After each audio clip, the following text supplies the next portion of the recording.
Hello မင်္ဂလာပါ Okay တကယ်ချင်းမိတ်ဆွေများအဆင်ပြေကြမယ်လို့ကျွန်တော်ပြောင်းနေပါတယ် Okay ယနေ့ကျွန်တော်တို့ဆင်ခြင်ရမယ့်အရာလေးကျွန်တော်ပြောချင်တာဖြစ်တယ်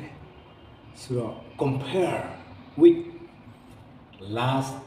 5 years ago ပေါ့နော်ဒီအရာလေးကျွန်တော်ပြောပြချင်တာဖြစ်တယ်ဆိုတော့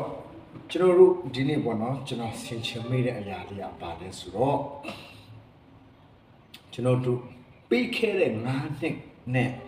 ဒီနေ့ဘယ်လိုမျိုးပွားချမှုတွေရှိတယ်လဲဆိုတဲ့အရာကိုကျွန်တော်ပြောပြချင်တာဖြစ်တယ်။ Okay ပြီးခဲ့တဲ့9နှစ်မှာကကျွန်တော်တို့เนาะနံပါတ်3ခုအနေနဲ့ကျွန်တော်ပြောချင်တယ်။ Okay နံပါတ်1ကျမ်းမာရေး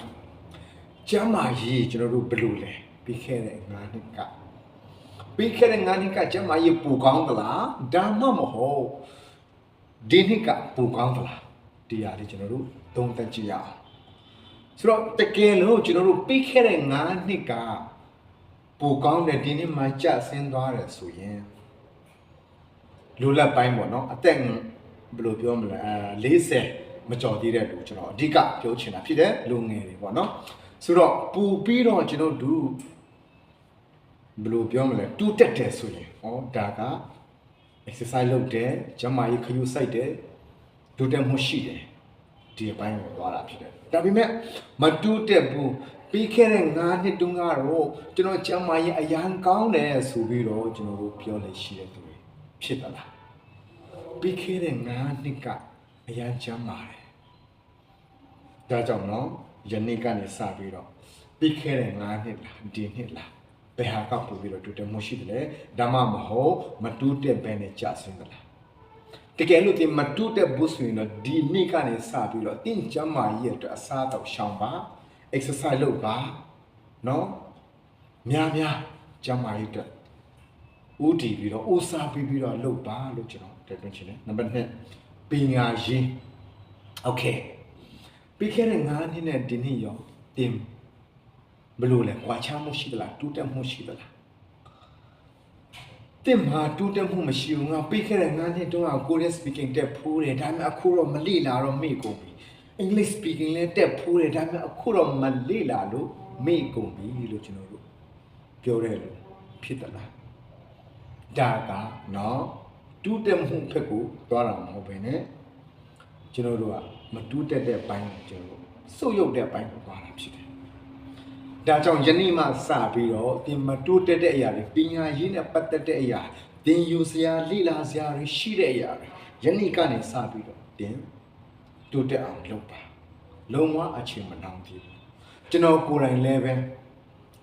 ဒီနေ့ကနေစပြီးတော့ပူပြီးတော့ကျမ်းမာရေးအတွက်တော်တော်ကောင်းပညာရေးအတွက်တော်တော်ကောင်းကျွန်တော်လှုပ်ဆောင်ပါဖြစ်တယ်မနေ့ကကျွန်တော်တကယ်ချင်းနိုင်ငံခြားသူပေါ့နော်အသက်50ကျော်ပြီဒါပေမဲ့သူကဒီနေ့ထိ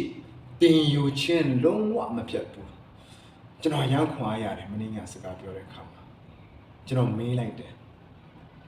ဘာဖြစ်လို့ခုထိတင်ယူတာလဲတင်ယူရမှာပေါ့တဲ့ကျမရဲ့ lifestyle ဖြစ်သွားပြီတဲ့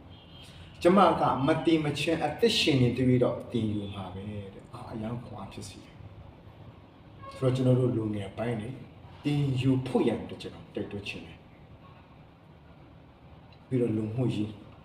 Okay ပြီးခဲ့တဲ့9နှစ်တုန်းကငွေချင်းပုံများသလားဒီနှစ်မှာပုံများသလားဆိုတဲ့အရာပေါ့နော်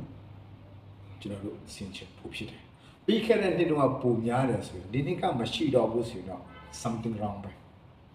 ဒါကြောင့်တင်ချင်းများထားပါမိတ်ဖွဲ့ပါတင်ချင်းတွေကိုတန်ဖိုးထားပါ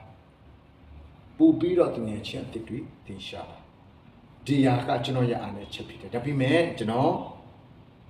ဒီနေ့တင်တာအဖြစ်တကယ်ကိုတူတက်မှုပိုင်းမှာကျွန်တော်ဦးတည်တာဖြစ်တယ်။ဒါကြောင့်တကယ်ချင်းတွေတန်ဖိုးထားမယ်တကယ်ချင်းတွေလည်းဆုတောင်းပေးမယ်ကိုငယ်ပေးမယ်တတ်နိုင်တဲ့ဖက်ကကျွန်တော်တို့ကိုငယ်ပေးဖို့ဖြစ်တယ်။တကယ်ချင်းမိတ်ဆွေအစ်တွေကိုလည်းကျွန်တော်တို့ကရှာဖို့ဖြစ်တယ်။ဒါကြောင့်ကျွန်တော်တို့တူတက်မှုကဒီနေ့ကနေကျွန်တော်တို့စာကြရအောင်လုံးဝ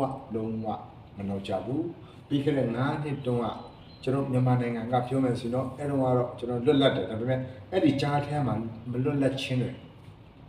ကိုဗစ်နဲ့ကိုစစ်ကြောင့်မလွတ်လပ်ခြင်းတွေဖြစ်ပေါ်လာတယ် သို့တော့တူတက်တဲ့လူကအဲ့ဒီကြားထဲမှာတူတက်နေဆဲပဲဒါကြောင့်တင်နဲ့ကျွန်တော်ဒီအဲ့ဒီတူတက်တဲ့လူထဲမှာပါဖို့ရန်တော့ကျွန်တော်တို့အားဆက်အားထုတ်ရမှာဖြစ်တယ်ဒါကြောင့်ကျွန်တော်တို့ကျမ်းမာကြီးကောင်းချင်တယ်ဆိုရင်နံပါတ်1ကျွန်တော် exercise များများလုပ်ဖို့ဖြစ်တယ်ကျမ်းမာရေးဆိုင်မယ်ကျမ်းမာရေးနဲ့ပတ်သက်တဲ့စာတော့စာဖို့ဖြစ်တယ်နံပါတ်2ကျတော့ကျွန်တော်တို့ပညာရေးနဲ့တူတက်ရမယ့်အရာတွေကျွန်တော်စာဖတ်မယ်စာလေ့လာမယ်ဘာသာစကားအသစ်ကျွန်တော်တို့သင်ရမှာဖြစ်တယ်။အုံနောက်ပို့ပြီးတော့လမ်းဆမ်းမယ်တက်ကြွမယ်ပို့ပြီးတော့ဒီမှုပြောလာမှာဖြစ်တယ်နံပါတ်3ကျတော့ကျွန်တော်လူမှုရေး social ပိုင်းနဲ့ပတ်သက်တဲ့ຢာတွေကိုကျွန်တော်တို့တူတက်အောင်ကျွန်တော်တို့လုပ်ဖို့ဖြစ်တယ်ဆိုတဲ့ຢာကိုကျွန်တော်ပြောပြချင်တာဖြစ်တယ်။ Okay အားလုံးနားလည်မယ်လို့ညောင်းလင့်ပါတယ်။ရောက်တိုင်းစီ